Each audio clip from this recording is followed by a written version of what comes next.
বিরুদ্ধে অটল প্রাচীর হয়ে দাঁড়িয়েছে।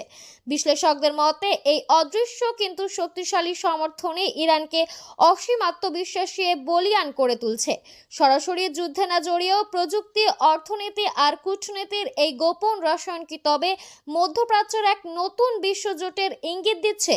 এই লড়াই কি তবে আঞ্চলিক শক্তির সীমানায় আটকে থাকবে, নাকি এর আড়ালে লুকিয়ে আছে আরো বড় কোনো ভূ রাজনৈতিক সমীকরণ? বিশ্ব এখন রুদ্ধশ্বাসে তাকিয়ে আছে চীন, রাশিয়া আর ইরানের এই অঘোষিত মৈত্রীর দিকে, যা যে কোনো মুহূর্তে বদলে দিতে পারে পৃথিবীর ভাগ্য।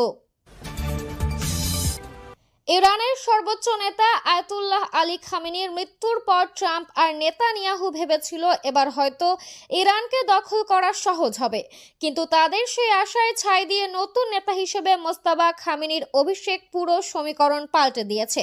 মোস্তাফা খামেনি ক্ষমতা গ্রহণের পর থেকে ইরানি বাহিনী যেন দ্বিগুণ তেজে প্রতিশোধ নিতে ঝাঁপিয়ে পড়েছে, যা ঘুম হারাম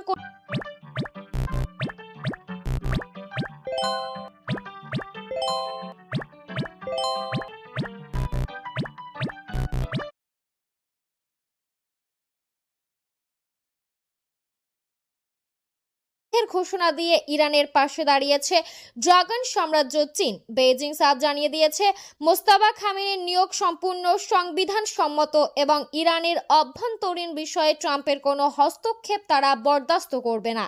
চীনের পররাষ্ট্র মন্ত্রণালয়ের মুখপাত্র গুও জিয়াকুন সরাসরি চ্যালেঞ্জ ছুড়ে বলেছেন, কোনো সার্বভৌম দেশের স্বাধীনতায় হস্তক্ষেপ করার অধিকার কারণেই। শুধু চীন নয়, রাশিয়া আর উত্তর কোরিয়ার মতো পরমাণু শক্তিধর রাষ্ট্রগুলো এখন ইরানের রক্ষা কবচ হিসেবে দাঁড়িয়েছে। তিন শক্তিশালী বন্ধুর এমন প্রকাশ্য সমর্থনে মধ্যপ্রাচ্যের রণক্ষেত্রে যুক্তরাষ্ট্র আর ইসরায়েল এখন রীতিমতো কোণঠাসা। চীন অবিলম্বে এই সামরিক সংঘাত বন্ধ করে ট্রাম্পকে আলোচনার টেবিলে বসার আলটিমেটাম দিয়েছে, অন্যথায় পরিস্থিতি নিয়ন্ত্রণের বাইরে চলে যাওয়ার হুমকি দিয়েছে বেইজিং।